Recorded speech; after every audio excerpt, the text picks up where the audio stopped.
the names. Wake the room. Wake the room. Wake the room! Luyu, Rex, Pam Ray, Naomi, Afasiana, Babbler, Monarch Soul, Jojo, Greyeyes, fill my eyes. Poets assemble. No masks, no manners. Say it plain, or say it broken. Monday night in the garden of enlightenment. Low light lit minds, every line got intent. Clock ticks crooked and the room turns vigilant. Quiet so loud you can hear what the tension meant. Then it slips after midnight, manners get murdered. Nice little masks get cracked by a word or a murmur. Twisted Tuesdays twist truth till it turns on its heel. Clean cut faces go strange when the dark gets real. You can feel that shift, that slick little slip when the grin stays sweet, but the eyes don't sit. Like the room grew ribs, like the walls grew ears, like the hush got hands and it's pulling you near. And the words don't rest, they press. Put a heel on the chest, leave a dent in the breath. Every line like a knock from the back of the brain. Like you came in one shape, you won't leave the same. Late night poets, where the room leans in, where the sharp gets shown and the soft don't dim.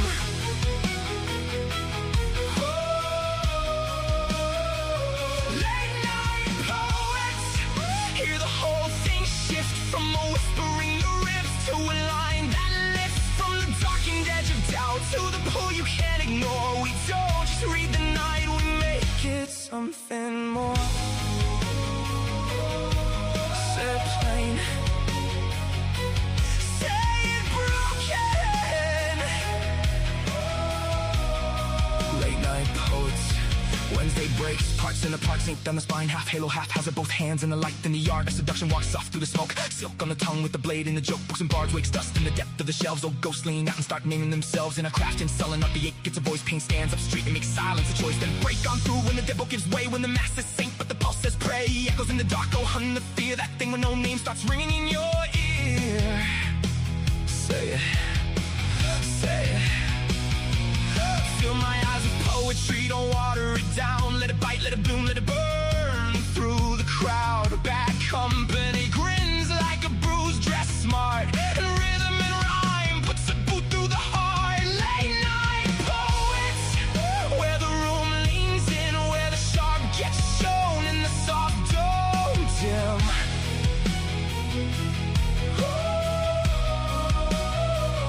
Late night poets, hear the whole thing shift from a whisper in the ribs to a line that lifts from the darkened edge of doubt to the pull you can't ignore. We don't just read the night, we make it something more.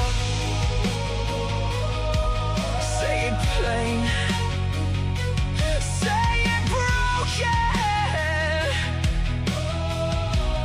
Late night poets, some come shattered, some come slick. Some speak honey with a blade in it. Some sound velvet, some sound wire. Some walk in low and take the room higher.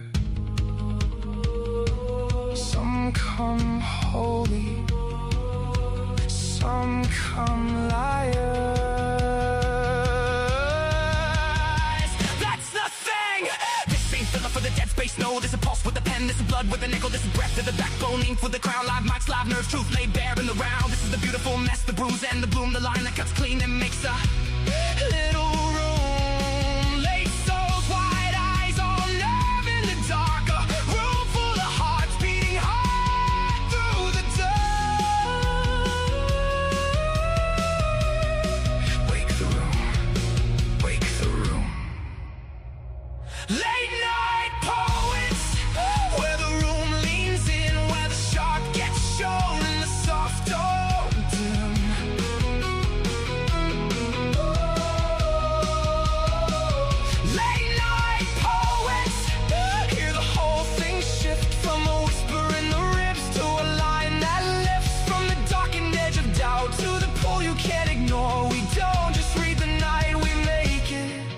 something more.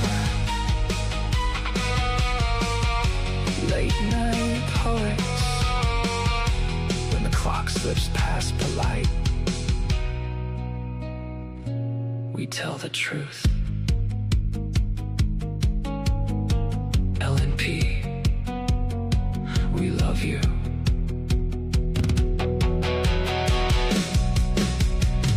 Stay frosty.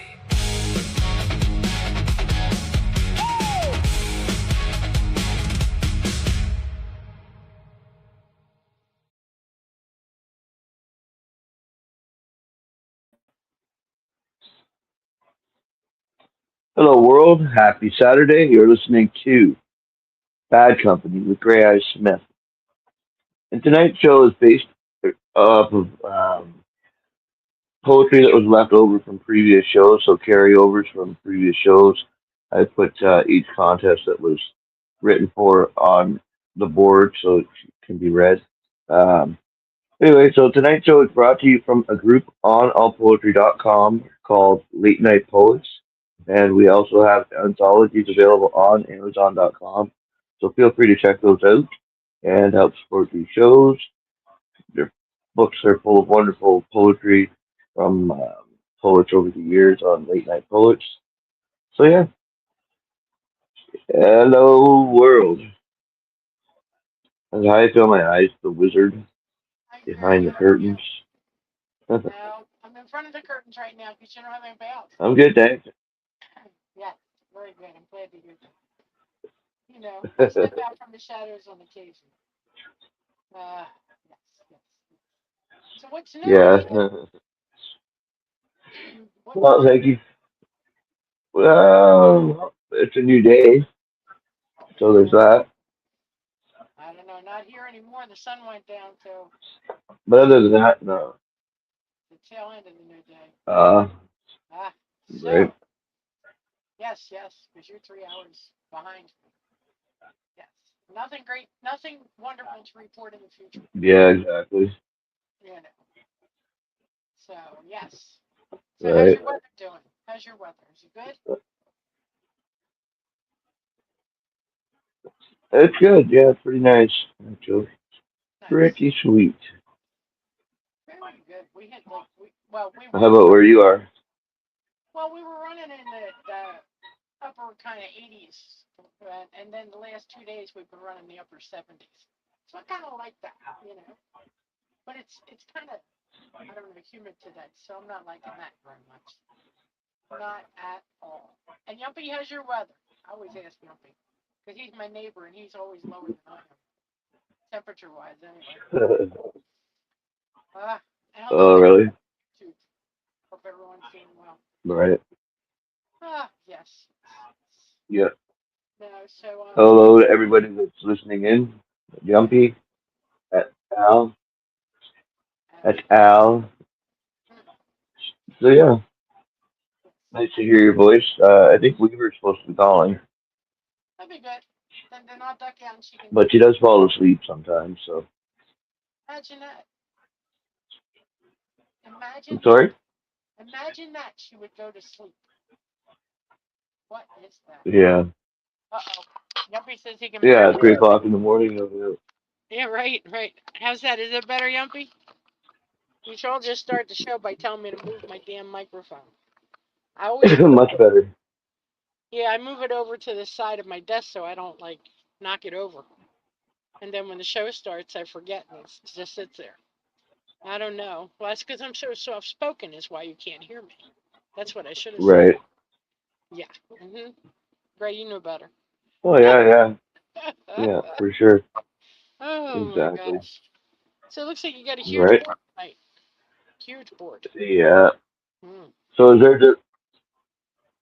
Oh yeah. Yeah. Yeah. Yes, I do. Yeah.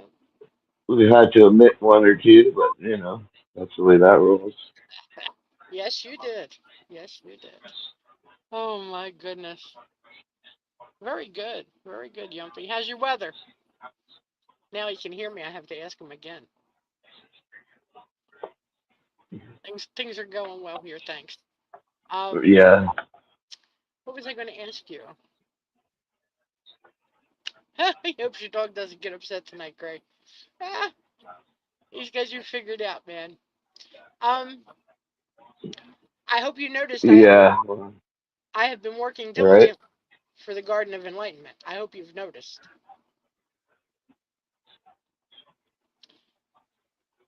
Gray, I haven't. Well, yeah, I have actually. Yeah, you haven't. but I haven't noticed.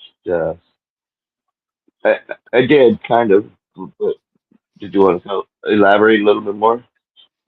Well, we have a full board for Monday, and I have 87 pieces on the board in general, and I'm only up to X amount of research.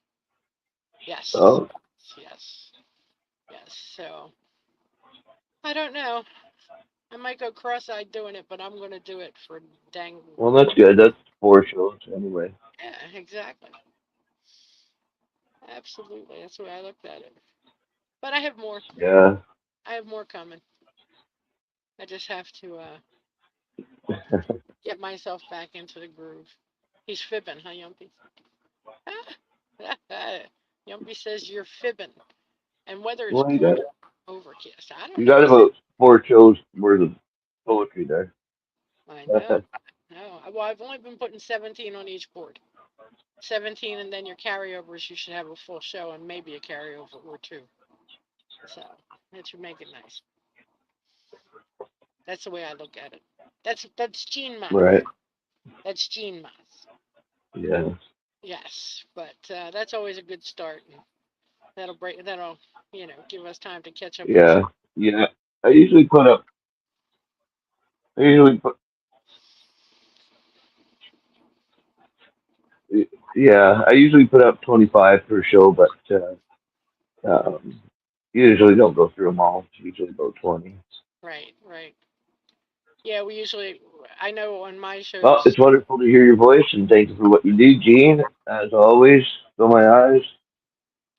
You are welcome. Yes, and it's good to hear your voice too, Gray. Yes. So I guess we should get at this so we can get through your board. There we go. Yeah, yeah, for sure. All right. Okay. Yeah, okay. No problem. I've got the first poll posted, and it's called Yard Work by Quiet Wolf, and I will give this a read. Okay, doke. Spring. A kaleidoscope of bugs, honeybees, golden monarchs, spiders that spin sticky traps, or straight-jacketed meals. Life matured, season by season, as sand through an hourglass.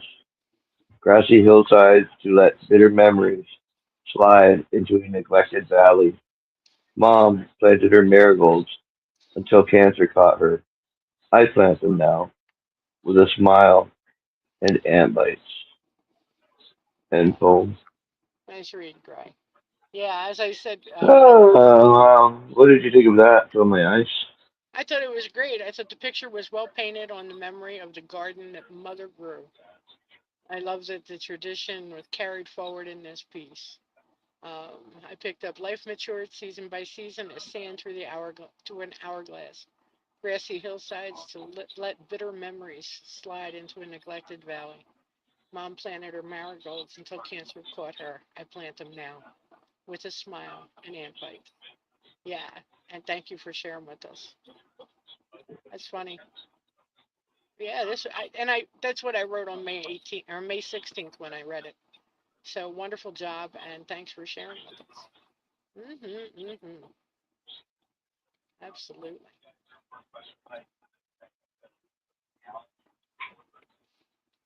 Great, you got a heck of a delay going. Absolutely, yeah. Wonderful comment, though. Thanks so much. Jamming away. Yeah, I mean, it's full of nostalgia. Re- oh, really? Shit. Yeah, Okay, I'll get rid of my earphones. it's really bad. Hold on. hmm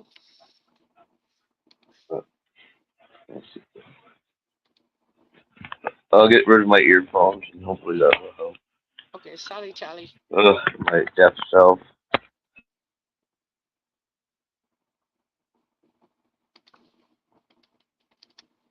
Okay. Uh oh. There he is. All right. So now I've gotten rid of my headphones. Hopefully that'll help. Um, yeah, that line caught me too, Yumpy. As sands through an hourglass, so are the days of our lives. Right? I mean, that popped into my head too when I read that. It was yeah, yeah, the days of our lives. I remember that that saying through the hourglass or the days of our lives quote. Nice catch, Jumpy. Absolutely. And you do have a very strange mond, Jumpy. I agree. Not a comment to be made here. Right? Yes, yes, yes. No, that was very nice. Like it's reminiscent, it's loving. Um, you can feel the warmth and the connection to his mom through her garden. You know, uh, I don't know if it's a personal piece or whether it's pure fiction, but either way, it captures the heart, it captures the imagination. Beautifully written, nicely done. Thank you so much for sharing. Quiet Wolf. All right, I'm just gonna grab the next poem here.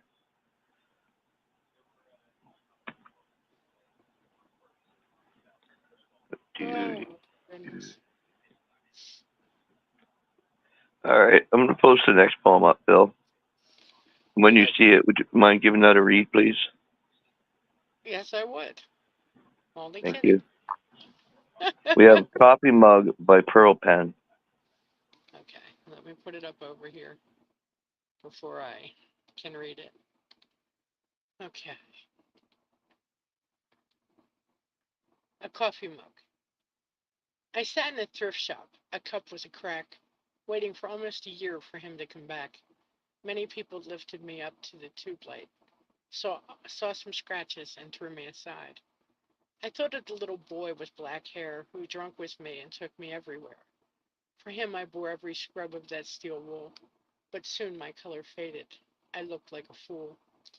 He was gifted a new cup on his birthday, and well, that was the end of my stay.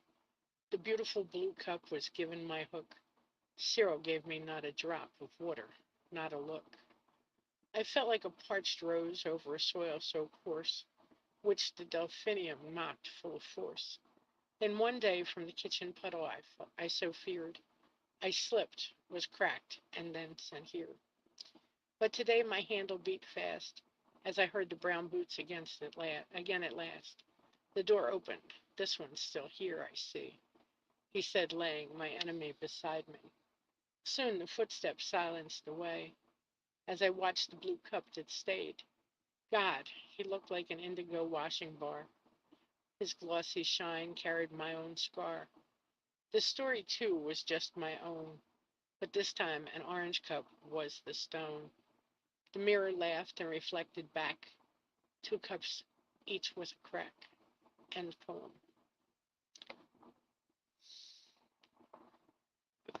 Nice, right? Wakey, wakey, Gray.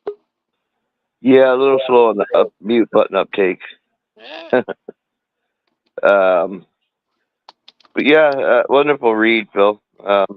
thanks. Sorry, just cruising over the right again. I sat in a thrift shop with cup, a cup with a crack, waiting for almost a year for him to come back.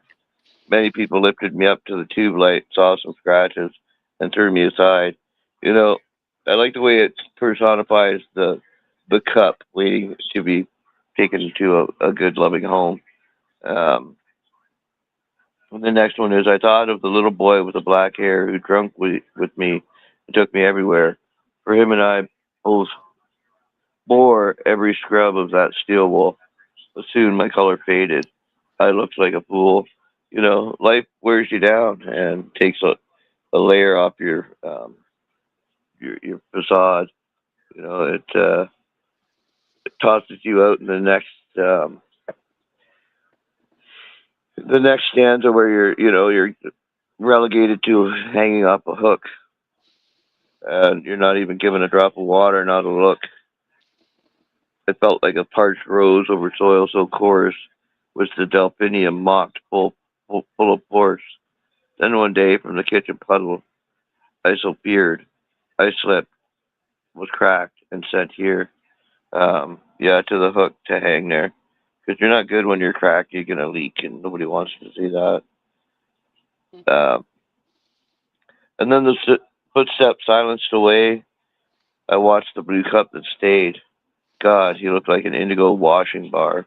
His glossy shines carried my own scar. The story too was my own, but this time an orange cup was the stone. The mirror laughed and reflected back. Two cups, each with a crack. I liked it. I mean, you never hear of a coffee cup being personified, so I thought that was a wonderful, relatable thing to, you know, um, make you look at your coffee cup not the same again. Um, I'm drinking out of my coffee cup right now, and there's no chips, no cracks. It's just a nice, clean white cup with black printing that says "Never, never, never give up." So Nope. I can appreciate the life of the coffee cup. What did you think, Bill? My eyes. Well, as you said, I thought it was a wonderful personification. From a favored mug to a second-class citizen, replaced by yet another whose fate was soon to be the same. I thought it was really well done. I mean, all too often in life we treat people that way. They have a flaw and we toss them aside and, we just take up with another. And who's to say that they're not flawed as well? So I found that to be very well done. And I'm with you. I picked it up here. I thought of the little boy with black hair who drunk with me and took me everywhere. For him, I bore every scrub of that steel wool. But soon my color faded. I looked like a fool. He was gifted a new cup on his birthday, and well, that was the end of my stay.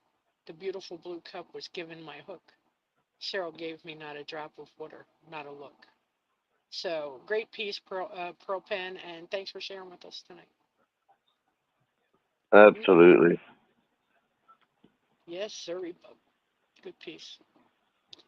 All right. Well, I've got the next poem here. I'm going to add this to the group. Thank you so much for sharing, Pearl Pen. All right. So up next we have New York to Philadelphia by Guilty. And I will give this a read. Weary eyes beseech packs of greyhounds, ingesting budget passengers or clipped winged angels running from demons in the night. The boogeyman can be your old man after too many beers. You ain't gonna be a speed bag anymore. Dotting lights blur as the greyhounds roll. They are fat and old and long outgrew their name. Nyctophilia seems like a funny name for a night ride. Darkness of the city night needs something more than the 50 you pilfered from the old man. It says soundtrack Thunder Road by Bruce Springsteen. Mm. There is no love here. Consider this a placeholder. Um, I don't know. I thought it was great. What did you think, Bill? My eyes. I thought it was a great write. There was a lot of good imagery throughout, and I thought it was very well done. Um, the boogeyman can be your old man after too many beers. You ain't going to be a speed bag anymore. Dotting lights blur as the greyhounds roll. They are fat and old, and long outgrew their name. And then Nyctophila, I thought that was uh, pretty good considering it's NYC to Philadelphia. No, New York City to Philadelphia. Um, but what a great take on that. And I thought this was well done. I mean, after a while, it's like enough is enough. I can't do this anymore. I'm not going to be anyone's punching bag. I'm not going to, um, bear the scars or the bruises from the abuse. And yeah, I think this was really well done. So thank you for sharing with us tonight, Guilty. Much appreciated. Absolutely. Thanks so much, Bill. So you know me and my Google. I had to Google nyctophilia, and apparently it is a Mediterranean pale glowworm. Well, see, So he actually was a play on words. Nyctophilia, isn't that have something to do with the love of night? Um, it's not spelled exactly the same way, but what he did was took the NYC, which is New York City, to Philadelphia, Phila, Ah, and it was like a play on words there, and I thought that was pretty clever. Um, I'm trying to. I think there's one letter missing out of the word. I want to see. It's the condition of being very happy and comfortable in the dark, is what nyctophilia is. He just left off the I because it was NYC to Philadelphia, Phila, for short. So very clever. I thought that was pretty clever line in there. But yeah, nice job. Sorry, Gray, I didn't mean to jump in there.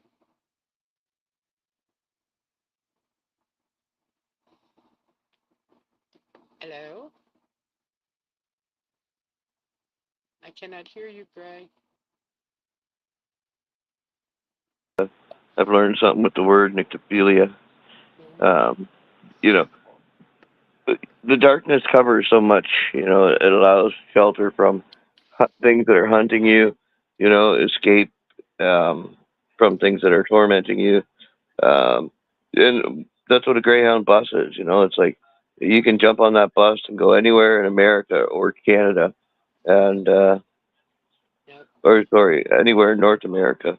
You've got Canada, U.S., and Mexico, all within access from that Greyhound bus. Mm-hmm. Um, you know, um, there's something very like I've taken Greyhounds a few times in my life, and there's something so adventurous about catching the Greyhound. It's always the mystery of your new destination, Yep. Yep. Yep. the opportunity to be nameless and faceless somewhere else, another face in the crowd, if you will. Fresh Um, starts, man. Fresh starts. exactly. Yep. Exactly. Mm-hmm. All right. I'm going to grab the next poem here. And I will post this to the group. Yep. All right. So this one is by Macris, and it's called Call Me Alice. And I'll post this to the group. And when you see this, Bill, would you mind giving that a read, please? Yep. Just as soon as I drop it over here in StreamYard. 2 seconds. Maybe three. I'm a little slow. Okay. Call me Alice. Down through a hole where laughter used to bloom, a grown girl falls into withered gloom. The walls recall a brighter shade of day, now whisper back in warped and cruel ways. Her shadow splits against the mirrored glass. Two versions drift, but neither dares to pass. Mirrors hum with voices bound to thread, each word a wound her silence never shed. Who are you now? The wilted flowers cry, from roots that still refuse to learn to die. They drink the dark where buried secrets seep, and name the things she swore she'd never keep. A teacup shakes itself around but never spills. It sings rules that twist to strangers' wills. A clock ticks once, then forgets how to be, while time breaks her body in its teeth. A door appears too small to let her in, yet whispers she was meant to be within, to shrink herself inside her growing frame, until pills make her fit the echo of her name. Her laughter dwelling something not her own, from the girl she was, but now she is alone, and air so thick with words she shouldn't speak, as if that gives life to it, which makes her weak. Colors drain and stain all the edges gray, where innocence and nightmares start to fray, and children still play beneath a hollow grin, so that an older evil might slowly settle in. She takes steps, no time for turning back, closes her eyes and walks into the black. So in her world where nothing stays the same, she now believes she's the only one to blame. end poem. Wow. That's a deep, deep right. I mean, wow. Holy cow. Um, you know, I don't know. This is the life of so many girls. I think that they're forced down a hole where laughter used to bloom. A girl falls into a weathered gloom. The walls recall a brighter shade of day. Now whisper back in warped and cruel ways. The mind is a powerful thing, and once you um, lose yourself into your mind, there might not be coming an escape out of that. You're locked in, and you wonder who you are. Who are you now? The wilted flowers cry from roots that still refuse to learn to die. They drink the dark where buried secrets seep, and name the things she swore she'd never keep. You're being haunted over and over and over by memories that you didn't want, and it, it's taken its toll on you. Um, Mm-hmm. then the next stanza: a teacup shakes itself around but never spills. It sings of rules that twist to strangers' wills. A clock ticks once, then forgets how to be, while time breaks her body in its teeth. You're locked in, and you can't escape your mind because it's haunting you, and it's hard to escape that. So, what a powerful right, Macros. And Mm-hmm. Fill My Eyes, what did you think? I thought this was a great piece, penned. Uh, Very clever take on the prompt. I don't remember what the prompt was now. At one point I did. Do you remember, Gray?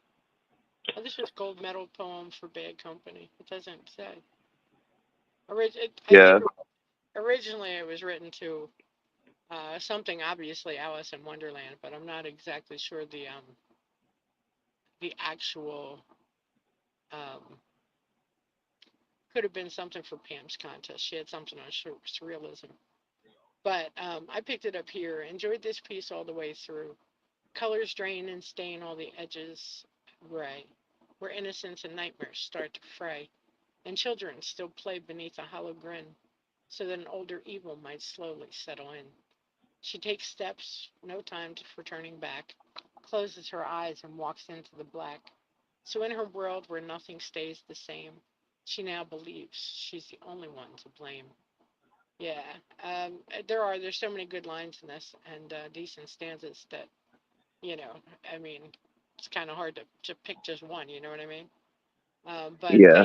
thank you for sharing with us tonight, Macris. Great job, great job. I just wanted to point out that this is in contest called Action Violence Poems, the one that still hurts, PTSD and anxiety support, poem all about your life, Right. um, right to the prompt, child abuse, dead or alive, pain, two, um, sexual assault awareness. So it's a whole lot written up in this right. Obviously, it's maybe a personal piece. I don't know, but I think that poetry is cathartic, and I think a lot of us on this site are victims of childhood abuse, and it allows us to vent. So thank you so much for everything that you do, allpoetry.com. Right. We appreciate it, and She we love actually you. she actually entered this into one called Wonderland prompt. So my guess is that might be the first place she wrote it for, because it was definitely Alice in Wonderland based. But it could have been any of them, because imaginations are wonderful things. You know, it's all about Yeah, where it takes you. So great job, yeah, Mac. no doubt. So, did you comment on this, Phil? I can't remember. I did. I did Okay, actually. good. Thank you. Oh, I My get it. memory is like a sieve. Well, I do the same thing, so don't feel so. Don't feel alone. you know, my Right. mom used to say, "Don't feel rained upon." You know. Uh, I've never heard that, but that's cool. I have. Yeah, she used to say, "Don't feel rained upon." We're all. Interesting. Yeah, I don't know. Just something I always remember her saying. It's kind of funny. I'd be like, okay. All right, so I have the next poem up. It's called Voices, and it's by Bearden7. All right. Ka! Ka! A crow sweeps for hidden lessons, a flickering dance over wedding rings, a flashback wing, a flash black wing, black light, pitch tar air lingers as she breathes to sing. Smoke's true, pure prophecy, a chimera, touching smoldering veils, making kindling of us all, a common painting devoted to all, caught up in still life, spellcaster. Cold anthracite coal, heat in a vision of waiting, marks tomorrow's scratch calendar, essence of today's confetti, remembering how show remembers to fall, lit late November, white autumn crawls, time, assisting time, like snowflakes you saw fall. I know, I know, it's over, just another cooling code of desire, but it is there, was there, here, a spirit come to share the forest embers, collecting fire. She comes again, a vision, at 3 a.m., a dreaming flesh fully awakened, thin, kindling once again to the fire, a reminder to visit, dried blood of the soul's photograph out there on the wire. Maybe it's the hour, or maybe just gotten cold in here. Part snow's desire. It's part of a child's seesaw, imperfect, balance paused, suspended ups and downs. A sine wave redefining another, never from forever's truest molecular cause. Tell that to the storm. Tell the fog hiding the mirror. Tell elusive borders, transient thoughts. Tell those stealing feelings. She is in the winter tree. Her smile out there for me. I know the moment of the matter. Branches blown in the changing, whisper minds intertwine in accelerations, freezing clatter. You built this house for the two of you just a moment ago. A quiet dream made real for so many years to come. Life long lesser, simpler, eternities. Knowing where they're from, become a irreplaceable ash wicker basket on another's fire, holding vows, promised honor in its fullness, ignited in the sleeping hour, its completeness, its emptiness, its magnetic power. Now I and it, a shadow cave, Plato described. Ka! The firebox still burns, keeping the light. I get up so I don't let the house get cold. I make some loose leaf tea, feeling the curve of the earth turn in me. Hope, sometimes left searching for when this night is finally over. Sigh to her from a sipping cup, my moments longing, an inner voice of happiness and of regret, death I could not change, an intimate scream bound by echo's silence. Find bed, lie back, then get up, bring in some logs, disturbing every memory I hold, my only friend I retained. Talk to the dark god out there, alone in the wood. the spell of you and I. Silently the echoes echo known refrains. Hop. End of poem. Well, what did you think, Fill My Eyes? Well, when I first heard this, everything was so much fresher in my memory then. Um, I thought that they did a great job. Uh, Bear Den 7 has such an unusual way of spacing out his poems. He tries to slow you down visually as well as by voice. But he had wonderful imagery throughout this piece. Crows listen to then call the harbingers. Um, I found that it was very well penned. And I picked it up here. It's over. Just another cooling coat of desire. But it is there, was there, here. A spirit come to share the forest embers. Collecting fire, she comes again. A vision at 3 a.m. A dreaming flesh, fully awakened, then kindling once again to the fire. A reminder to visit dried blood of the soul's photograph out there on the wire. Maybe it's the hour, or maybe just gotten cold in here. Part snow's desire. It's part of the child's seesaw, imperfect balance. Paused, suspended ups and downs, a sine wave, redefining another, never from forever's truest molecular cause. Tell that to the storm. Tell the fog hiding in the mirror, or hiding the mirror. Yeah, it's a nice piece. And I thank you very much for sharing with us tonight, Bear Den 7. Great job. Mm-hmm. Thank you, Phil. All right. Sweet. So these next poems are from the show Spring into Your Seduction Now, wait a for minute. LNP. A minute. You did not comment on Bear Den 7. Oh, I'm sorry. Eh, No, silly. I mean, to me, it speaks of life. Life echoing and reverberating through your mind and through your memories. Mm-hmm. A crow sweeps in for hidden lessons. A flickering glance over wedding rings. A flash black wing. Black light, pitch star air lingers as she breathes to sing. Smoke's true, pure prophecy.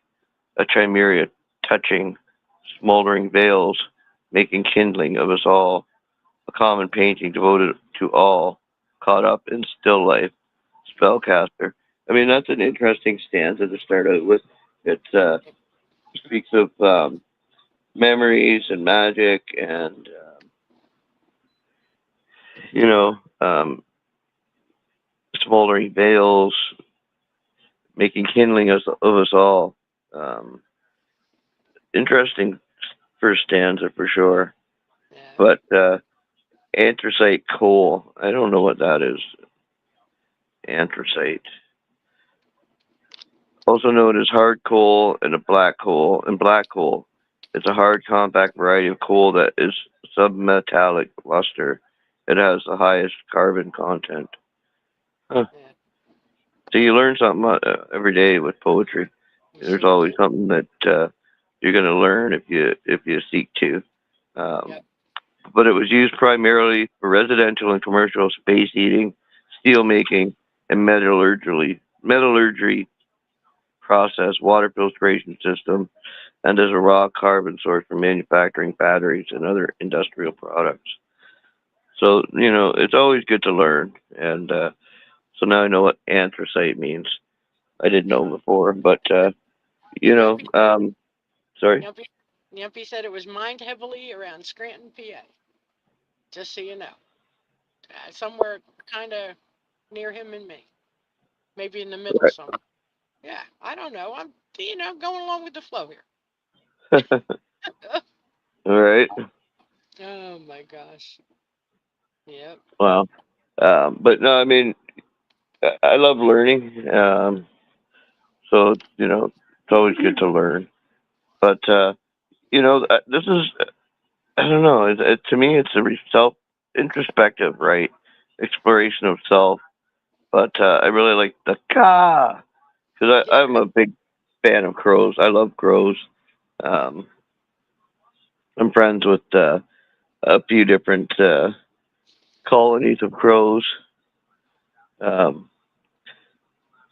I've had their babies come and fly to me twice now in my lifetime. Where it's their first time out of their nest and they fly right to me because they've been watching me from their nest feed their parents for, throughout the summer or whatever. And so their first flight is to me. And it's amazing, that connection with these creatures that are wild. Um, I don't know. Absolutely. I just love crows, so he won me over with that. Yep. Nicely done. Thank you so much for sharing, Bear Down 7. Mm-hmm. Yes, All sir. right, I'm going to grab the next poem here. Yeah, I guess Weaver must have fallen asleep. Yeah, Hey, probably. Weaver. All right. So, as I said, these next ones are from carryovers from the Art of Seduction show. So, I think we got rid of the steamiest ones. That was not steaming. That was not steamy. That was just offensive. Yeah, offensive is right. All right. So, I have a cyclical renaissance of gods and men by Collab, and I think there's a SoundCloud for this one. Yes, there is. Okay, let me put it up. Let me go hit the button. Oh no, where is it? Oh, give me 1 second. I'm a little slow. Okay, almost, almost. Sing a little song, do a little tap dance. Do do do do do do do Pam's gonna do try. do do do I think she's do got to do. operate. Okay, here we go. All right.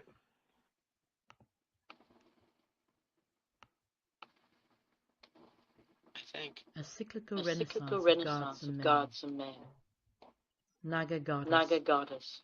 you shower him You from shower head to him from toe head to toe with your precious with your minerals. precious minerals. Midas man, Midas man. with the tip of your With the tip of fingers your you leave a fingers you trail of leave a gold, trail of gold, lining her lining surface her with a surface lustrous with a sheen. lustrous sheen. Mortals, Mortals, we slither we along slither the along the slipperiness of your slipperiness slope, of your slope, raising my raising callus my in callus offering, in offering, hoping for two hoping for stars in 2 the bidding. stars in the bidding. I rise, I rise, Eche Mulier. Eche Moutier. Once I reach the Once I reach pinnacle the of pinnacle Meru's of summit, Meru's summit, you, my you, base, my base, solid as granite, solid as granite, and porous as porous as sandstone, sandstone, drinking the nectar drinking the from my nectar from vessel. my vessel. Together, we're Together, building we're Rome and building Rome Angkor in and the blink Angkor of in the a blink of dream, a dream, in a nest and in a crook of nest and crook of moonbeams, moonbeams, where geysers where gush and geysers dams gush and burst in dams grassy burst in lush. grassy lush. Wending, we Wending, welded, we welded, blended, in blended, a slur of in a that slur of moment, that moment, in a spark in of a total spark of trust. total trust. We whispered We whispered confessions hushed. confessions hushed. We are forever We are forever united, united, in the wink of an in the eye. wink of an eye. Now you see it, Now you see it, now you don't. now you don't. The statue The of us, statue of us, eternally etched in eternally stone. etched in stone. End of poem. End of poem.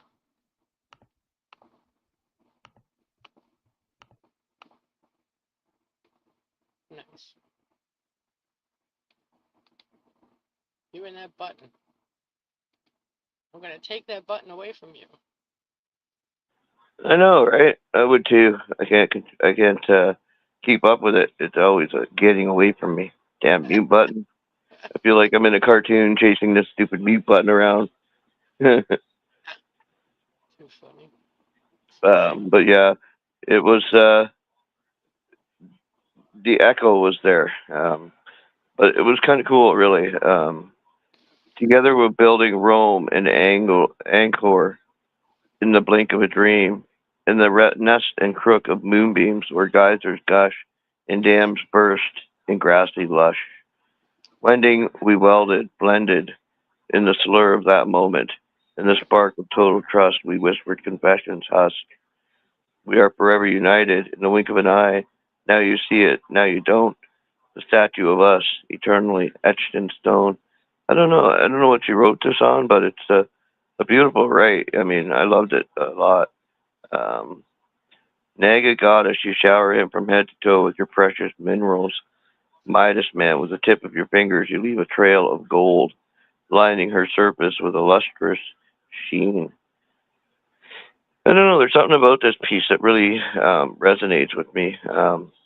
Right. Well, So this was only written for your contest, Spring into Seduction, and this was also a collaboration with Daniel B, which was uh, which I did not realize until she was halfway through it, and I saw that. It's a nice piece, you know, really well put together. And I'm with you. You picked up one of the stanzas I had grabbed, but I was having trouble deciding, so I grabbed 3 out of 4. It's kind of rough, but I picked it up here. Once I reached the pinnacle of Meru's summit, you, my base, solid as granite and porous as sandstone, drinking the nectar from my vessel. And then there was the stanza that you picked up. Together we're building Rome and Angkor in the blink of a dream, in the nesting crook of moonbeams, where geysers gush and dams burst in grassy lush. You know, and then I had to grab that next one as well because I felt that they just belonged together. Wending we welded, blended in the slur of that moment. In the spark of total trust, we whispered confessions hushed. Really a nice piece. Yeah, just beautifully done. Beautifully done. yeah, I agree wholeheartedly. Really, I just realized it was a collaboration too with Daniel B. I've Yeah, never heard of Daniel B, so I'll have to check out his stuff because I don't know, anybody that can write with collab and hold their own is definitely somebody worth reading. right. Uh, but yeah, I like it. Nicely done. And I'm gonna give Daniel B a quick follow here. There you go. Oh, no, I already am apparently. See that? See? Well, sometimes you start to follow someone, but you don't see anything from them for so long. That I mean, it used to be when you were following somebody, when they posted something, you got a notification that they posted something, and I used to enjoy that because then I didn't really miss as much. Now it's like I don't know whether they put anything new up or not, and I just it's kind of hard to um, go to everybody's page, and check everything out all the time. So I miss a lot of new rights by people, as much as I don't like to. It's Yeah, just exactly. I mean, I don't know how many people I'm following. Probably I don't know, 1,500 or something. I guess right. following and ignorers. So Yeah, I'm following. It doesn't give me a total. right. I don't. Yeah. Well, I have so many follows. Anybody who follows me, I try to follow them back, but it's just really difficult, trying to stay on top of it, because like I say, I used to like the notifications. It used to come up, so and so posted a new piece, and I'd like, oh, okay, okay, I got a minute. Let me run over and see what's going on. But that doesn't happen anymore. I thought that was a good feature, but you know, all good things come to an end, they say. So, yeah, Yeah, and I'm going to leave it at that because I could really go on for a long time about it. Yes, it's. yeah, exactly. I mean, I understand. Daniel B. I understand change, but I don't Hold like on.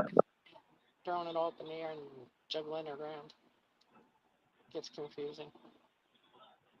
But All right. okie Okay, dokie. so I'm gonna grab the next poem here. Mm-hmm. Come on. Do, do, do, do, do, do, do, do, do, do, do. All right. So next up we have Ducks at Dawn by Jolly Tiger Banana. I'll post this to the group.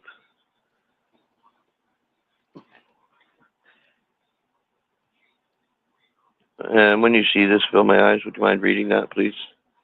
Uh-huh. Two ducks at dawn. Right. Let me put this over here. Sorry, Two Ducks at Dawn. Well, I don't know what you said, but that's what I said. Two Ducks at Dawn by Jolly Tiger Banana. Two, Two ducks at dawn. They paddle close where reeds bend low, soft beaks brushing like a secret vow, searching the marsh for a hollow home and the warm hush of a shared tomorrow. They tiptoe through cattails, feather to feather, counting heartbeats like pebbles in the mud, finding a cup of moss, a cradle of light, where two small bodies can fold and stay. Sun lifts syrup gold across the pond. They forage side by side for tender shoots and minnows, peeling morning from the water's skin, laughing in ripples over stolen crumbs.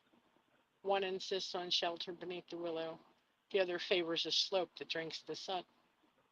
They barter with gentle nudges and patient eyes until the perfect hollow answers both names. That night, the sky pins five bright stars to witness, and the marsh breathes out a lullaby of reeds. In the nest, they tuck their small, contented hunger. A breakfast waits, like a promise kept between them. End poem. Beautiful read, fill my eyes. And what a lovely little story on two ducks. You know, um, two ducks at dawn, paddle close to where reeds bend low, soft beaks brushing like a secret vow, searching the marsh for a hollow home and a warm hush of a shared tomorrow. Such a beautiful opening stanza. And the beauty just carries right on through to the next, to the penultimate stanza. That night, the sky pins five bright stars to witness, and the marsh between breathes out a lullaby of reeds in the nest. They tuck their small, contented hunger, and breakfast waits like a promise kept between them. Beautiful, right, Jolly Tiger Banana? Thank you so much for sharing. And fill my eyes. What did you think? Oh, I thought this was a beautiful little write. There were soft lines, tender emotion between two ducks. Go figure. And I really thought it was very sweet. Let me see now. I knew where I wanted to go a minute ago. Uh, was it this one? Well, I'll pick this one, and I want the one after it too. They tiptoe through cattails, feather to feather, counting heartbeats like pebbles in the mud, finding a cup of moss, a cradle of light, where two small bodies can fold and stay. Sun lifts syrup gold across the pond. They forage side by side for tender shoots and minnows, peeling morning from the water's skin, laughing in ripples over stolen crumbs. Um, there was a lot about it I liked. I enjoyed the imagery. I thought that was great, and yeah, it was just a really sweet piece. So I really enjoyed it. So thank you, Jolly Tiger Banana. Yeah, exactly. I mean, it kind of has like a young adult to like a childhood to young adult type storybook vibe to it about these two ducks. You could see them in paintings or drawings on the pages. You know them all the imagery that was provided, but done in pencil or pen or paint. Uh, Beautifully done. Thanks so much for sharing that, Jolly Tiger Banana. All right, so up next we have Zeus, and he brings us haiku bird song. And I will give this lengthy piece a read. Bird song. A caterpillar adjusting its antennae. End poem. hang on, I got to get over there. I was busy posting the piece. Bird song. Well, it's a great little brevity like haiku. Um, bird song. Yeah. I guess the antenna, adjusting the antenna is, tuning into the sound of the bird song so he knows where his uh, enemy is or is approaching. Um, but a clever piece and nicely done. And he says humor in this. It's kind of funny, you imagine if you were a caterpillar, you'd want to make sure your antennae were adjusted so you knew where your enemy was. So I think you did a nice job with this. So well done, Zeus, and thanks for sharing. Thank you, Fill My Eyes. Fabulous comment. Yeah, I mean, I like a haiku once in a while, you know. And this was really pretty. I mean, bird song. And then you got a caterpillar adjusting its antennae. Like the bird song is the enemy's call.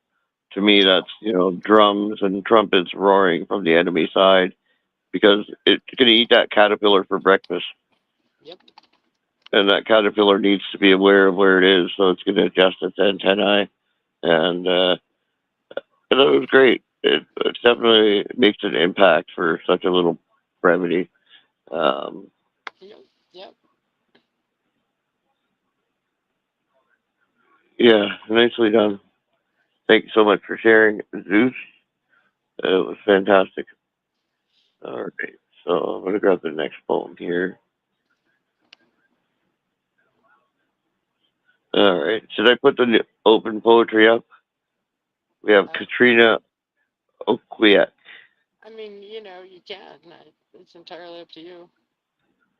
Well, it's halfway, so we'll go for it. And if you wouldn't mind reading this when you see it, Phil. She's asking for a female voice, but I guess yours will do. Oh, Oh, man. sorry. I don't That's mean to burn my co-host here. yeah, I was I gonna couldn't say. help it. Wait, I think I hear my mother calling. Yeah. Right? Don't push your luck now, Gray. I know. Oh my God. What is it they say? Don't bite the hand that feeds you. Exactly. Yeah. Oh my God. Picking on you. Okay, this is called A Woman Like Her by Kitana Okwak. She does not fall bulky from the bows of jumbo jets, racing to the ground, established 7 tons of explosives strapped upon her back. Oh no, she falls out of the races from bed to the daycare, from soccer practice to grocery store, doctor's office and mental home. Everyone rests strapped to her shoulder while she's carrying the world. She does not screech, deafening roar, does not leave behind a hulking tower of agonized black smoke. Not even the sun shines on such a woman. End poem. Well, beautiful read. Fill my eyes. Um, you know, I liked it a lot. It's I don't know. There's something about it that champions the woman who is written about. This is the kind of woman who carries the world on her shoulder and does it without begrudging, without whining, without I don't know, without so much as a grunt. There's a power in her and in most women that is unmatched and I don't know. There's a fierceness in a mom. Women are moms, and you never mess with a mom's kid because you poke the bear, you're gonna get eaten type thing. So um, I don't know. It's in depth and it's thoughtful. Um, it's a brevity of sorts, so there's so much in it. Um, I don't know. It reminds me of my mom a lot. Really, carrying the world on her shoulders. Um, Something so fascinating about a powerful woman that you know history has kind of written out of the books. Because you've got very few women that are championed throughout history, although there have been so many that have carried the world on their shoulders and fought for the weak. So I thought it was beautifully done. Nicely done, Katana Oquiek. Hmm. And Fill My Eyes, what did you think? Well, I thought this was nicely penned by Katana. And what I said to her in the comment was, a man's work is never done, but a woman's work is from sun to sun. You know, uh, I don't know if anybody's ever heard that before. That's an old kind of saying that they used to say back in the day when I was young, when dinosaurs still roamed the earth. Um, but really, but the reason I said that is because she falls out of the races from bed to the daycare, from soccer practice to grocery store, doctor's office, and mental home. everybody rests strapped on her shoulders while she's carrying the world. The responsibility, tends to fall a lot of times. Maybe not so much anymore. I don't know. I'm out of that loop. But so much falls on the shoulders of the mother, the woman. Uh, the kids are mostly her responsibility to organize and you know do the mom taxi thing and everything else. So I mean, I think that she hit this well. There's a lot more to this than that, though, in this piece. Um, you know, because those ending lines were somewhat telling to me because it says, "Not even the sun shines on such a woman." And that's a sadness in this piece because we'd like to believe the sun shines on everyone. But yeah, so nice share, Katana, and thank you so much for sharing. Absolutely. Beautiful comment. Fill my eyes. Okay, so I have the next poem up. This is called Echoes of Violet on the Summit by Grey0328. Nice.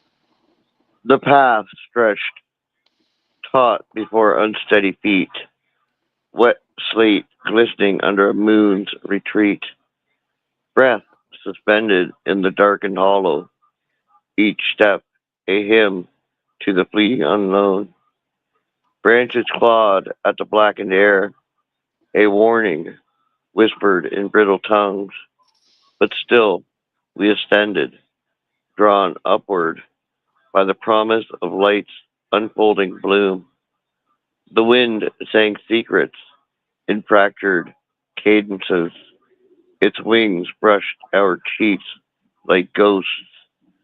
Time folded itself into thin partitions, seconds dripping as if through cupped hands. And at the crest, cresting solitude itself, the earth held its breath in a moment's prison. Mountains bruised, lilac beneath timid dawn, the sky opening veins of amber and rose. There we stood, awash in cold fire, eyes devouring the horizon's slow resurrection. But what did we seek, save for renewal, in light that dissolved too soon into ash? End poem.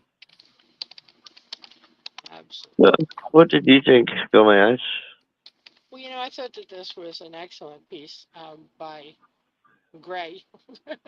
Wait a minute, Gray 0328. I always have to make sure I do the numbers after I say his name. Um, I think it was a wonderful imagery throughout. And hang on a second, I'll tell you exactly what I picked. I can't type fast enough. Okay. Uh, I picked up. Well, I grabbed three stanzas. Maybe I only reached two. Uh, Branches clawed at the blackened air. A warning whispered in brittle tongues. But still we ascended, drawn upward by the promise of light's unfolding bloom.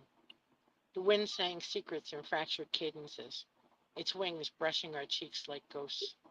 Time folded into thin partitions, seconds dripping as if through cupped hands. And at the crest, cresting solitude itself, the earth held its breath in a moment's prison. Mountains bruised lilac beneath a timid dawn, and the sky opening veins of amber and rose. I thought that the imagery was really great in this. And apparently they were climbing the mountain to greet the morning, the sunrise, or maybe the sunset. What the hell do I know? But I think that it was the sunrise for some reason, because this is slow resurrection. Um, so, but it was very beautiful. And yeah, Gray 0328. Did I do it right? I did.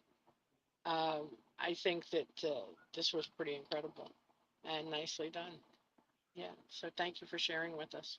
It's another spring into seduction piece. Yes, Yeah, I like thank it. you so much, Fill My Eyes, and beautiful comment. But yeah, I mean, the title of the poem really catches your eye. Echoes of violet on the summit. You can picture that with your own eyes right there. There's something so breathtaking about that imagery that it kind of left breathless. But I really like, and at the cresting solitude itself, the earth held its breath in a moment's prison. Mountains bruised lilac beneath timid dawn, the sky opening veins of amber and rose. Um, to me, this speaks of sunrise because there's just something so magical about those colors in the sky as the sun is coming alive. Um, I don't know, something so intense and incredible about those colors on the sky, amber and rose, and then mountains brush bruised lilac. There's something so engaging about that imagery that it's palpable um, and surreal. But nicely done, Gray0328. Thank you so much for sharing.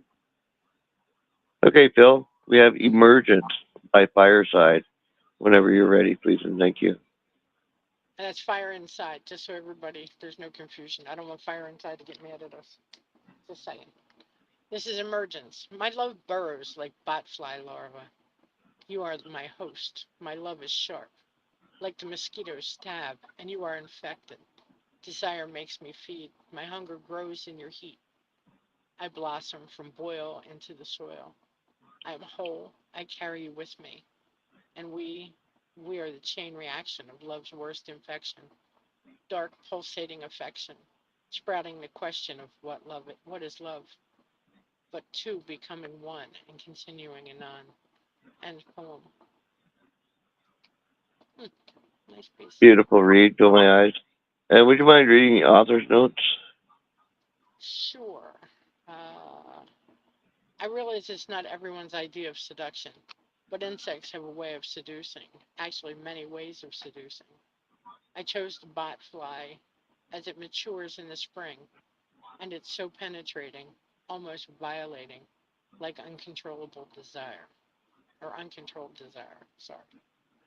Yes. Thank you, Phil. Mm-hmm. Um, but yeah, there's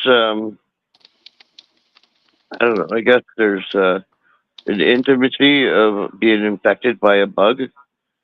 I mean, I'm glad that she can see that. I don't really see that, but it's there, I guess, and it's part of life. Right, right. She responded to Johnny Russell. She said, "Ha ha ha! I might infect you." Boo! That made me laugh. But Mm, it's I don't know. It's kind of like is that like that? Love is like a bug that gets under your skin, yeah, and has babies, and crawls out again, and yeah, leaves you with the babies. So, um, but it's definitely a strange piece. It's bold. It's different. I mean, I like people that think offbeat, and I said in my comment, I said, interesting concept of love.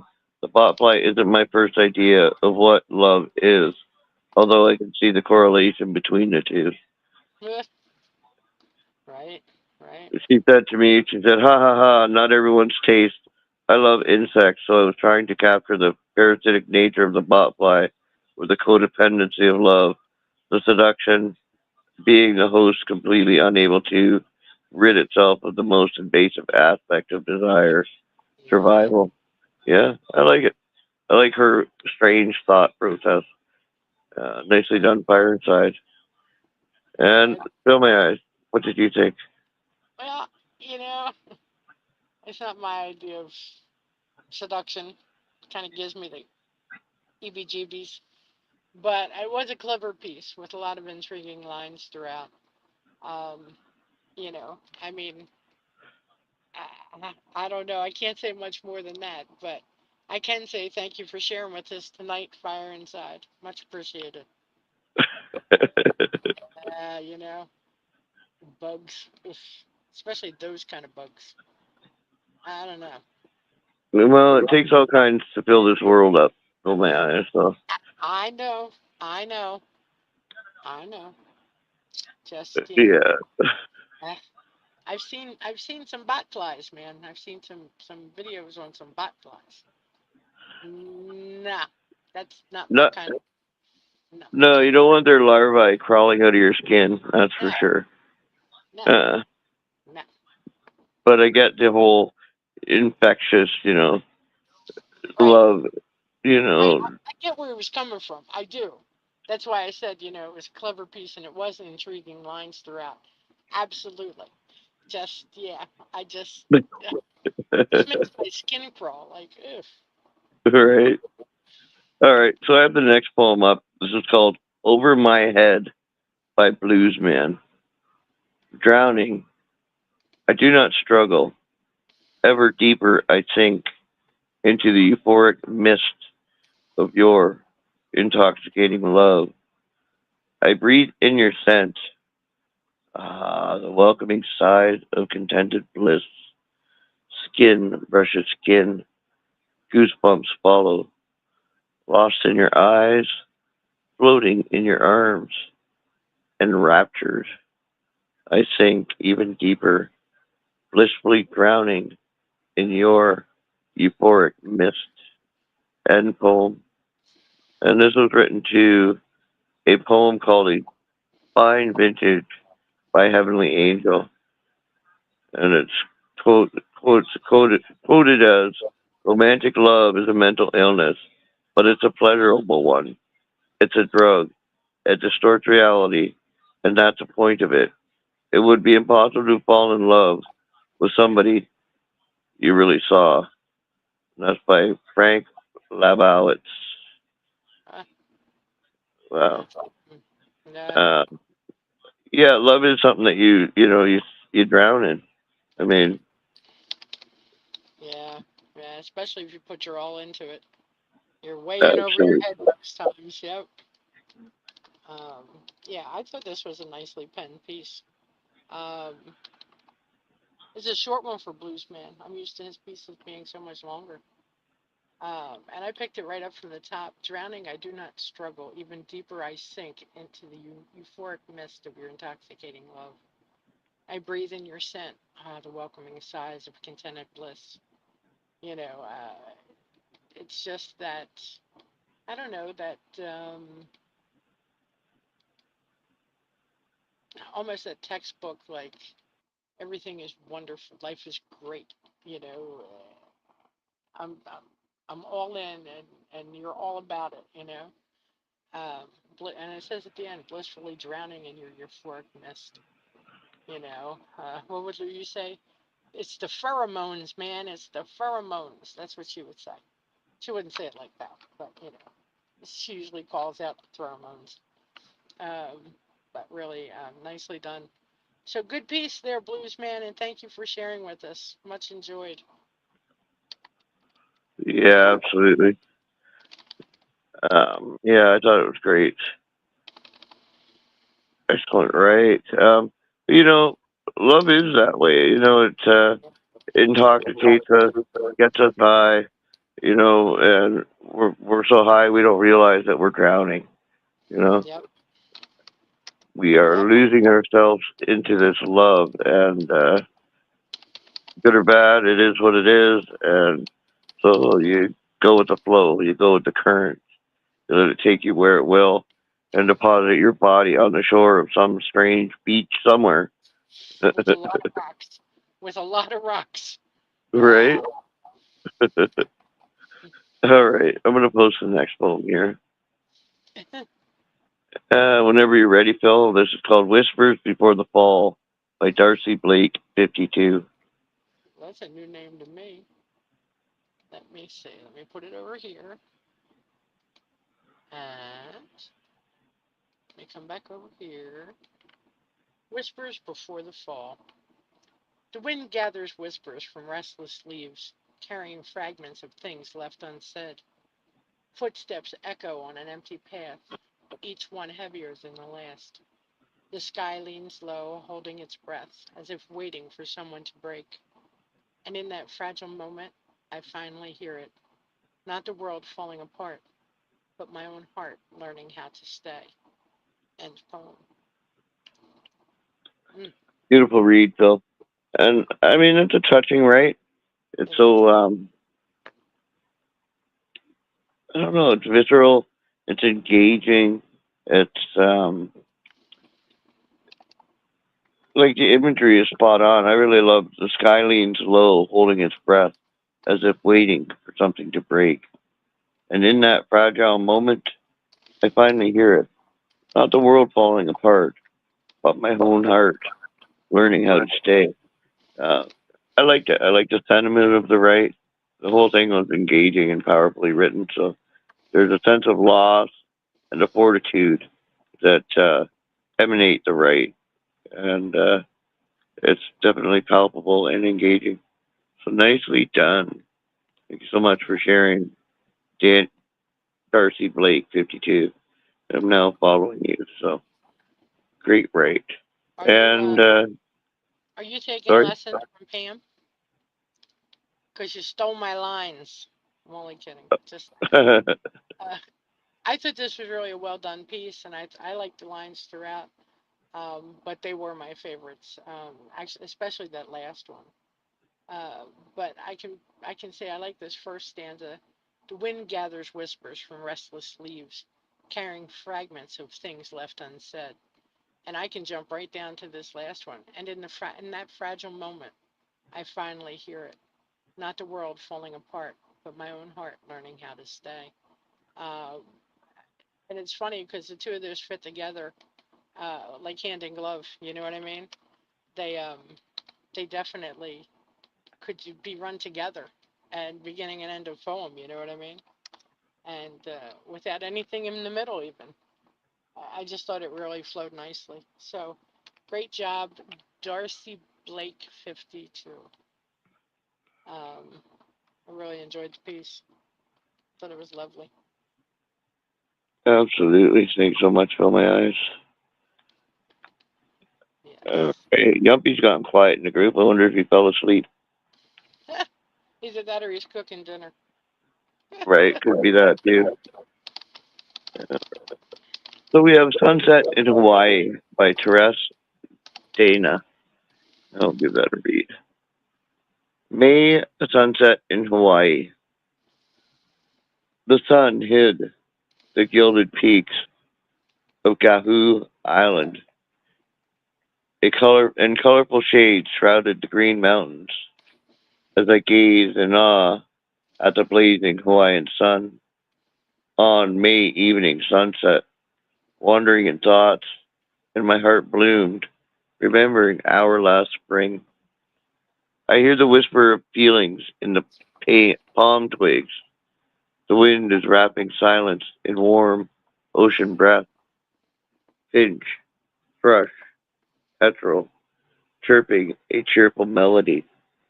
Hibiscus and plumera smell with memory of love and our splendid time on this island. Red admiral butterfly sat down on hybrid lily, bringing multicolored scents on its wings. Miss you, my darling, this evening of May, when Malabar chestnuts bloom and bird call sings, the stars burn, yearning for yesterday. On the pearls of dew, a teardrop glows. Gardenia petals carry the thoughts, birds, and sound of our beautiful spring flows with the music from Hawaiian guitar strings. I seek your voice among trilled birds, and I can hear it in the songbird at sunset. Our melody of love when the sun goes down. I hear your voice in the rustle of rushes, and I see how the landscape of the horizon is drowning in the sunny purple splashes and poem. Absolutely. Great piece. Wow. Great read, Gray. Yeah, Thank you, this Phil. this is a beautiful piece penned. Gorgeous imagery throughout, and I really loved it. Um, what is it, the second, third, and fourth? Let me look. Second, third, no. Yeah, second, third, and fourth stanzas are the ones I really liked, imagery wise. I hear the whisper of feelings in the palm twigs. The wind is wrapping silence in warm ocean breath. Finch, thrush, and petrel chirping a cheerful melody. Hibiscus and plumerias smell with memory of love and our splendid time on this beautiful island. And then she goes on about the red admiral butterflies and bringing multicolored scents on its wings. Yeah, this is, you know, I don't know, this is beautiful. Very well done and a great memory shared. I mean, I could be wrong, but I believe that this comes from real life and real um, experiences. So, I mean, it just is the way that the piece strikes me. So I want to thank you for sharing that with us, Therese Dana. And while while I'm still got my microphone open for me, I'm going to say this piece reminds me to send out love and prayers to everyone in Hawaii uh, suffering from all that devastation that's been caused. Nature has not been nice to them over the last, well, what, 3 weeks, month. It's been pretty hard on so many there. So prayers and thoughts go out to you, and you know I hope you reap a speedy recovery. You know, um, yeah. So anyway, that being said, uh, kind of glad this piece came up because I meant to say something a couple times over, and then of course real life stepped in and kind of tripped me. So um, yes, so that's all I'm gonna say. Uh, Yeah, I mean we've got wildfires going on up here in BC, so my condolences and heartfelt sympathy to those suffering from those as well. yeah, yeah. There's so much happening. You know, Exactly. Yeah. they had what, Um, hurricanes, huge hurricanes.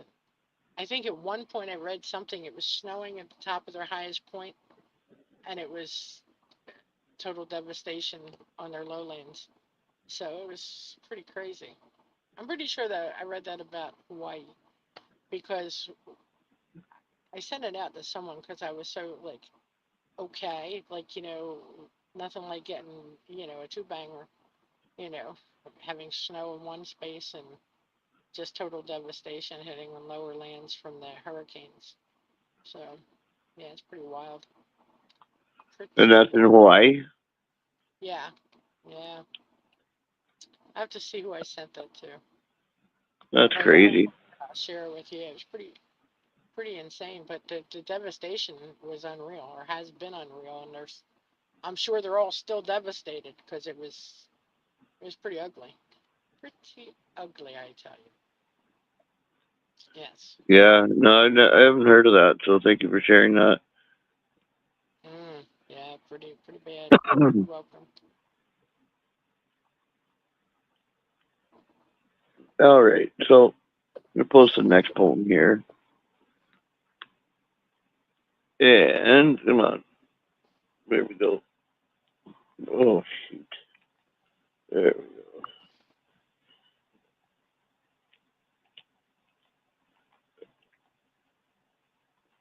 It's hard to post when your dog's licking your hand.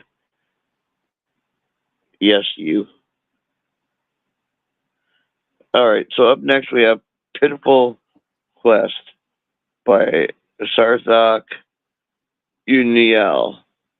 And if you would mind reading that, please, Phil, that would be wonderful. When I have to hang on a second. Good heavens to Betsy. I was overlooking for that. Okay, now hang on. Now I have to refresh. There it is. Oh my goodness gracious. He got tired of talking. Yuppie says nobody was in chat, so he got tired of talking to himself. Ah, All it right. doesn't bother you any other time. Doesn't bother him to talk to himself any other time. I'm No, right? I'm just kidding. Okay. A pitiful quest. by Sarthak Unayal. That's couldn't say that three times fast. The quest of love may be pitiful, but it's never meaningless. During a time in the land of dreams, the convoy stopped, or so it seems. We are both lost in the twilight gleams. Where did you go in the mist of streams? A few fleeting moments, a glimmer of light. After that, you disappeared from my sight. Wait, are our ways getting apart? Did from the start? Where are you, my bright light? A lush wonderland of or a forgotten dream? You sparkle in a breeze of whispers. Your absence felt like a perpetual river. The travelers cleared out and moved on, an empty place to which our hearts were attached. Where are you now, my mind wandering, including unexplained memories? You were an upbeat shadow, flowers blooming in the dead of night. I held your hand with all of my strength. Your presence lasts longer and sparkles brightly. In the same breath, hello and goodbye. You get lost on the journey to a certain death. Where have you gone in this pitiful quest? The sound disappears as we attempt to express ourselves. We are forever looking for what was lost. Our adoration fades like passing on coals, leaving us both as reminders. Through silence, we cannot disconnect. Sorrow enters our souls, the small gap where our loved ones walked. To ever be perfect or to care when we chase what life has stolen? When passion turns to a remorseful sigh, then your memories cause tears to flow from my eyes. Fear of our separation, nightmares do I get. Thinking of our love has gone, as our destinies sure bet. It's not possible to forget you. Your scars are in my remembrance. An innocent heart searches for intimacy in your picture's essence. Still, it's the most lovely inclination towards you. Neither your infatuation nor your affection, as infatuation is so helpless, that comes to anyone for a transient period. That's why betrayal often happens. Affection is the one who cannot agree with everyone. It is done thoughtfully and with caution. It has to be followed with trust. That's why affection often fails everyone. Oh, the beauty of your unrequited adoration. Adoration, how melodious it is to hear. It just happens. It is not done but given, a way of reverence for someone to share. In this elegy of love, lovely agony, our dream has come to an end, confined in this worldly maze so phony. We looked for each other in vain, in the hope we will find love once again. End poem.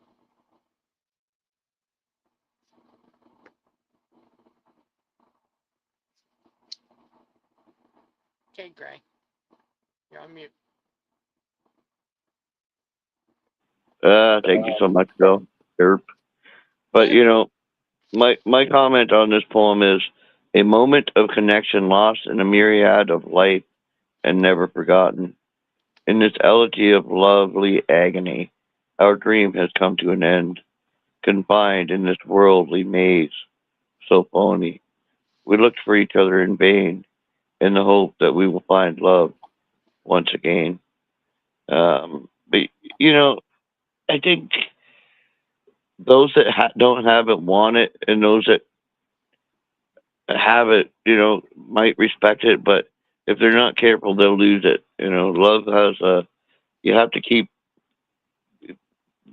feeding and nurturing and caressing and building that love as you go through life. Like once you stop caring, it's over. I mean, there's no love when when you don't respect it and revere it.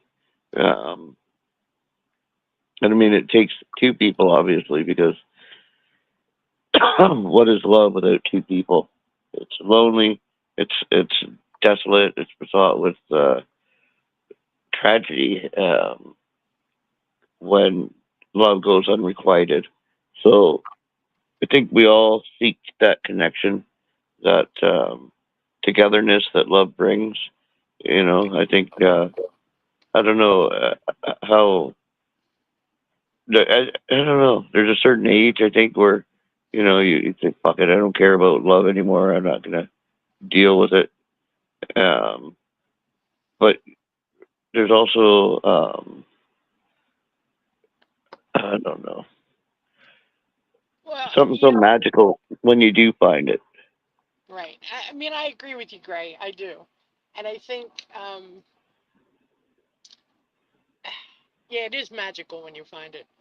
The whole thing is, people have to come to realize that love isn't just some magical thing that happens and it's always going to be there. The reality of that is, love is work. You have to work on it. You have to stay with it. You have to want it to last.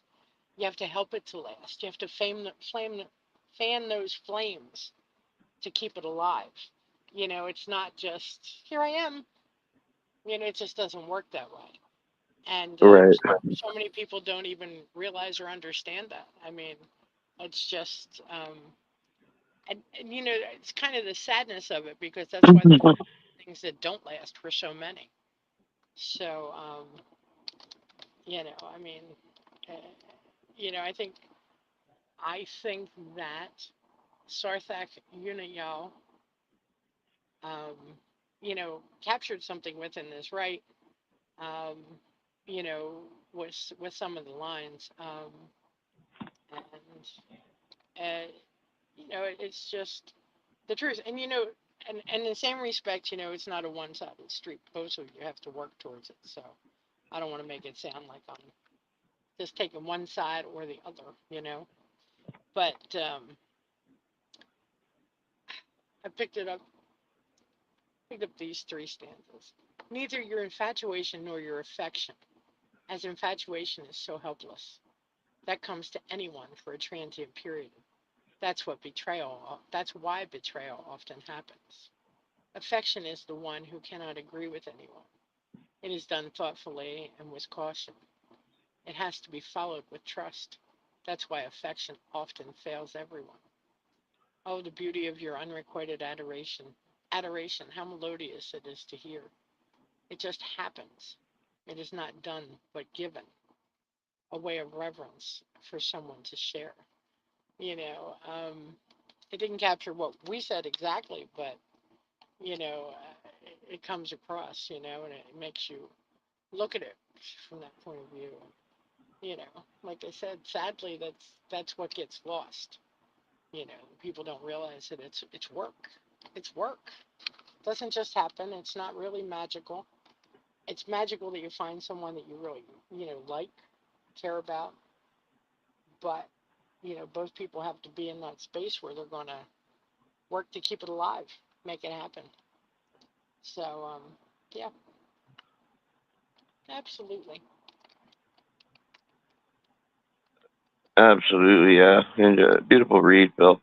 I'm sorry, I found the shortest one I could find for you, so you always Really, get the shortest ones. I've been getting the short end for a long time. It's all right. But Oh my gosh. Okay, give me 1 second. sorry. Oh, okay. Okay. Yeah. Sorry about that. All right.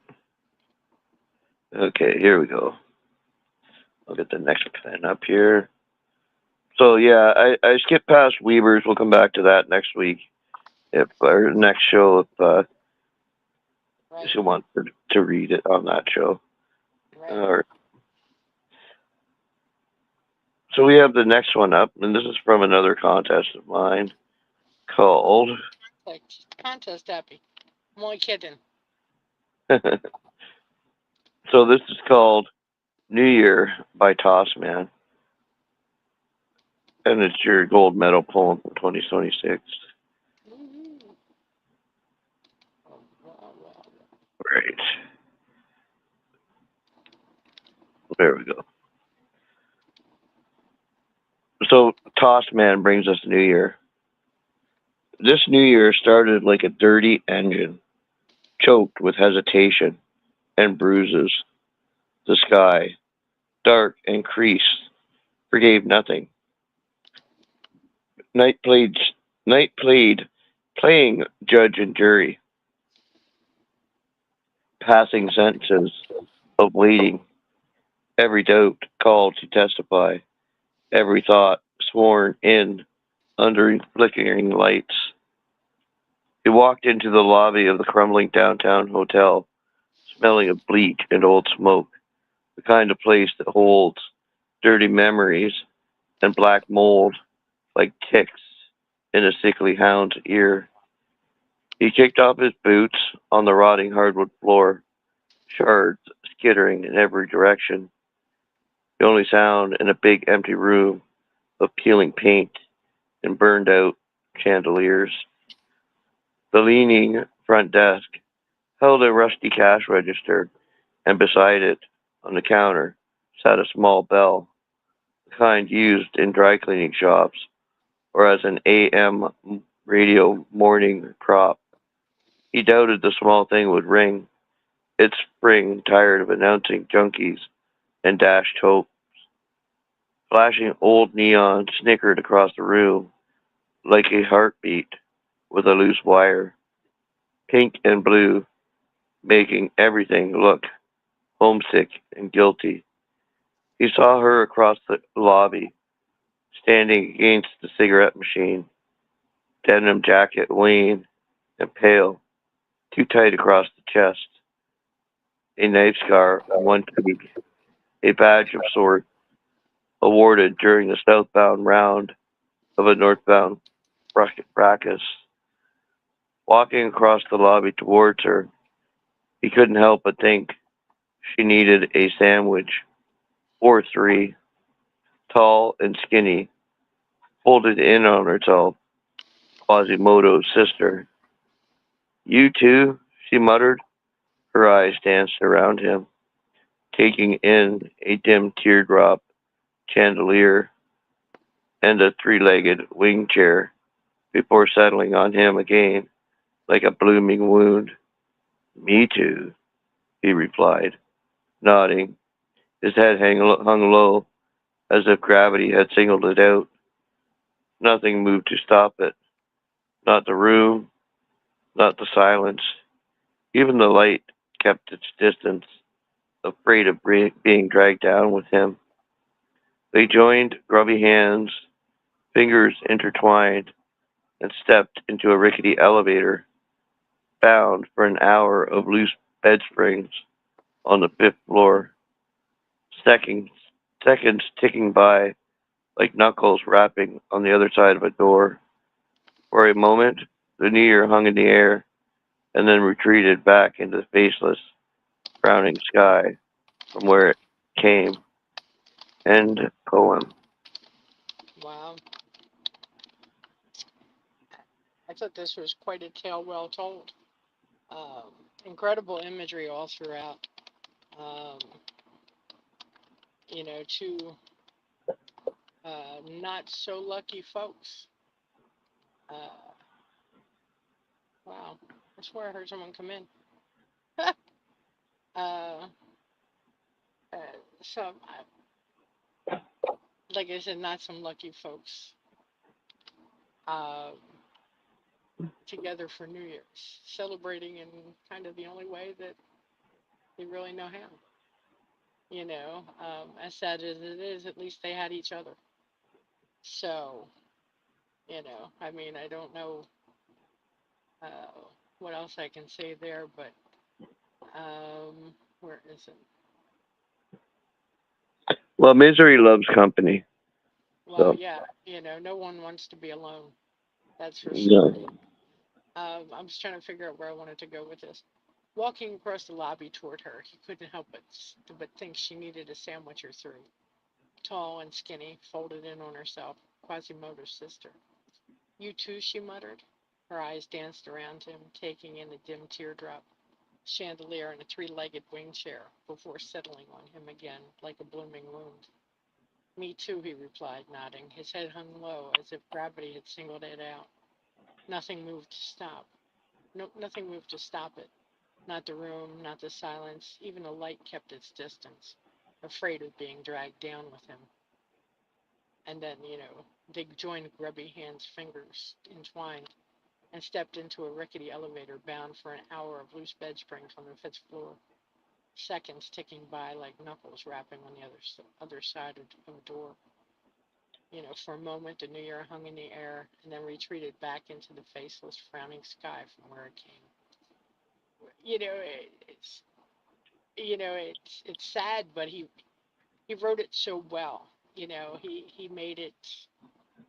Um, well, I don't know. I think that it was just really well done.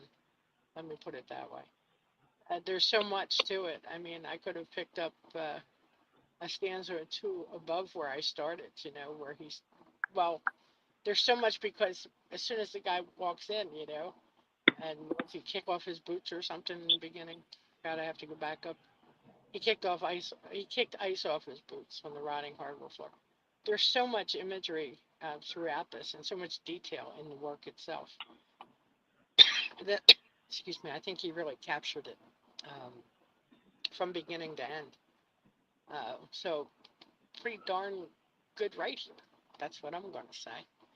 And thank you so much to Tossman for sharing with us. Great job.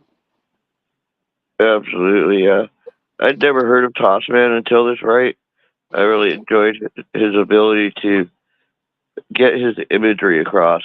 Um, my comment to him was, "This was fantastic. You are a natural at setting the mood with descriptive imagery and emotions." And then I quoted, "They joined grubby hands, fingers intertwined, and stepped into a rickety elevator bound for an hour of loose bed springs on the fifth floor, seconds ticking by like knuckles rapping on the other side of a door."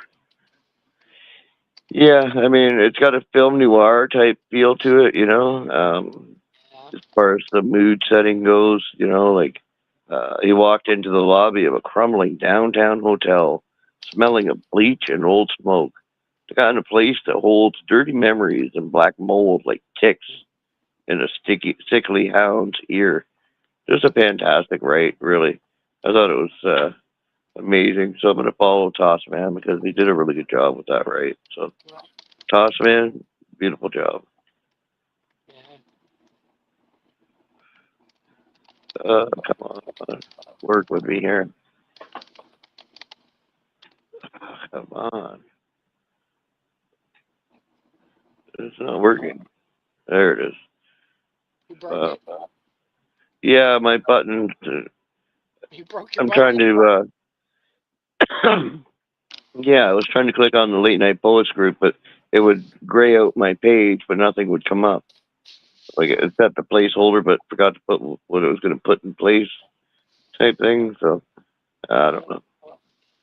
We're past that now, so we'll carry on. So we even keep on walking, right, Greg? Yeah, exactly. Mm. All right. So bad company Well, and Macris. We have Angel, My Angel by Macris. So I'll paste this to the group. okay.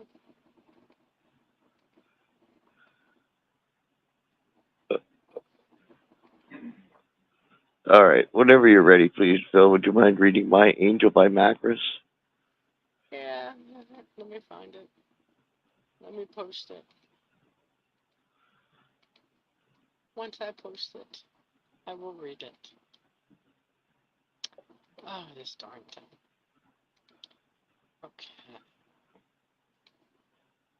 My angel. At times we see angels in the unlikeliest of places, smiling as if from heaven, making sure that we're okay.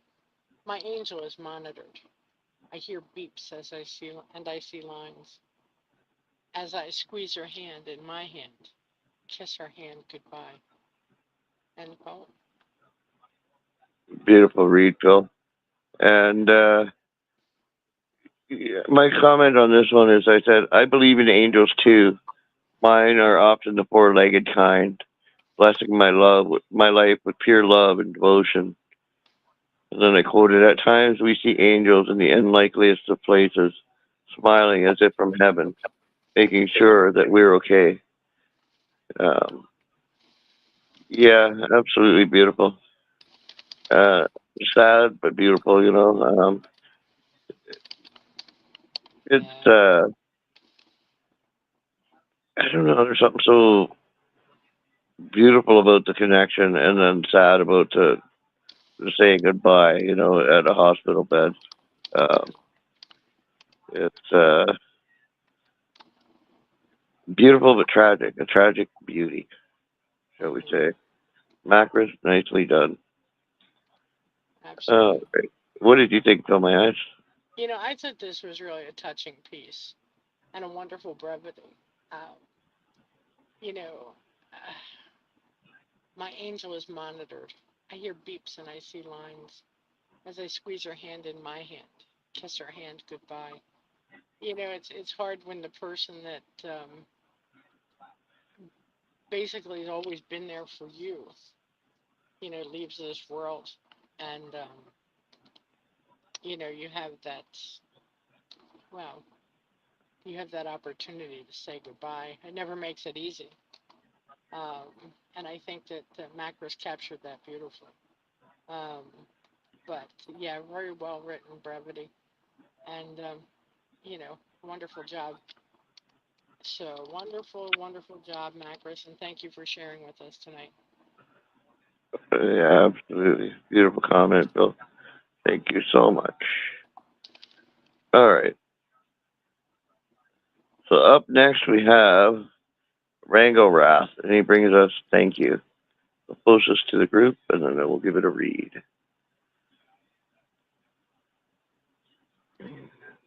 Yeah.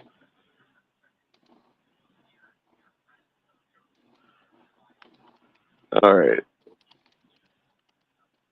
So "Thank You" by Rango Wrath. I don't know how to thank you all for being accepted as a poet, which I am not, yet I feel placed as one among you. I write these words with humility and humbleness. I love you all with a fullness of heart and respect. Thank you for bearing with my confused poems. Thank you, thank you, thank you once more. In poem. Hmm, nice. What did you think, Bill? I think it was a very nice piece. It was short and sweet, and kind of expresses, I think, what a lot of us feel on this site from time to time.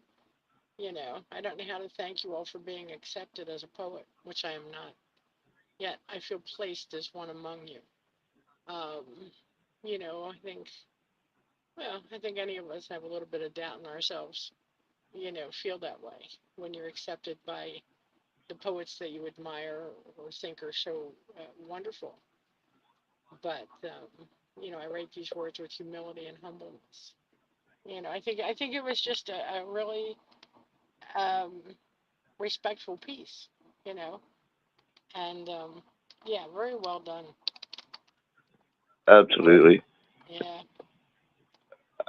I enjoyed the deprecation applied to it. The right, it speaks of an understanding of oneself.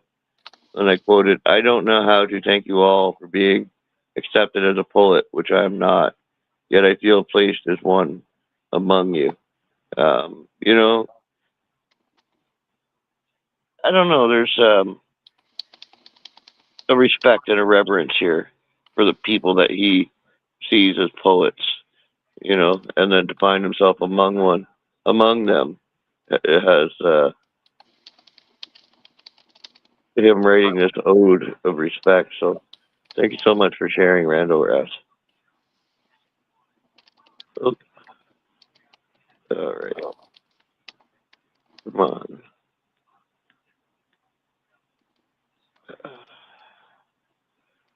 man, I can't get to it. All right, hold on. All righty, Bizago is next. Bizago. All right. So beauty versus attraction by Vizago, and I'll post this to the group. And whenever you're ready, fill my eyes. Would you mind reading this, please? I am never ready. Okay, I'm waiting. Come on. There we go. All right, whenever you're ready, please, Phil. Okay, let me drop this over here. Oh, shoot. Hang on.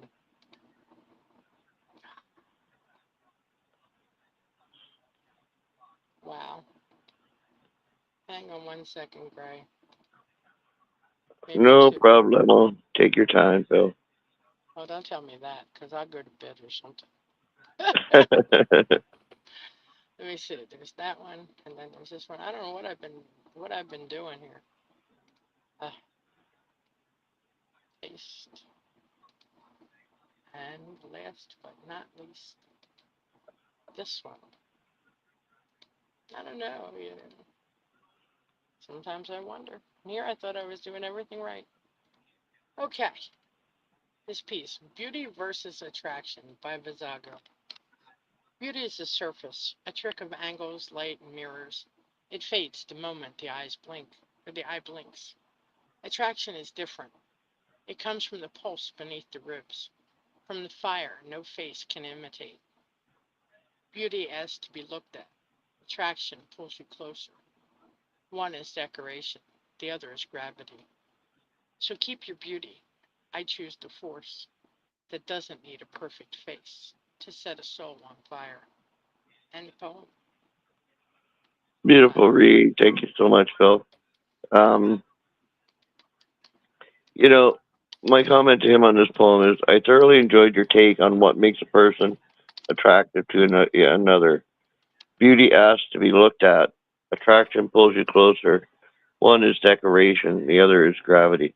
I mean, you couldn't say it more clearly and in more of an astute manner. Um, I like the clearness between what beauty is and what attraction is.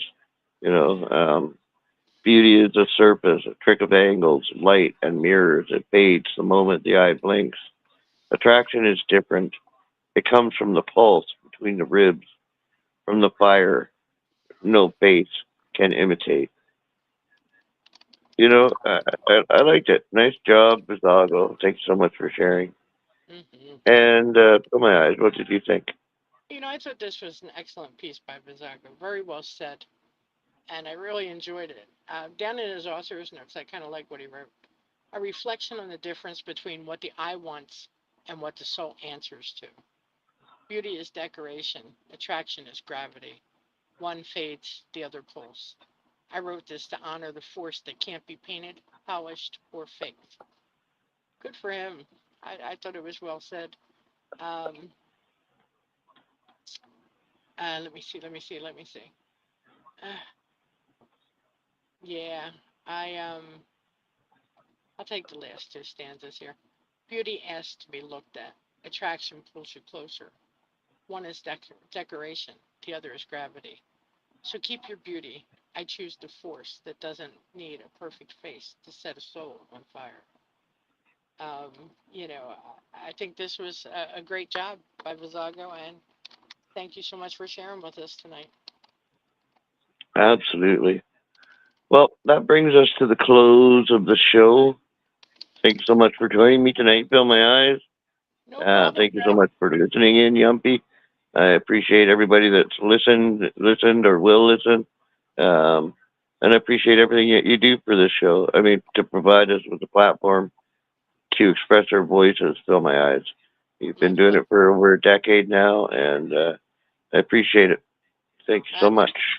I couldn't do it without you or all the other hosts and hostesses and all the poets that share with us. That's the main part of what we do, Exactly. So it definitely is pretty amazing. But It everybody is. has. It's magical what this show does for how many poets over the years. Thousands of poets have been honored and Yep. have their words given life and read on air to share with the world as it's meant to be.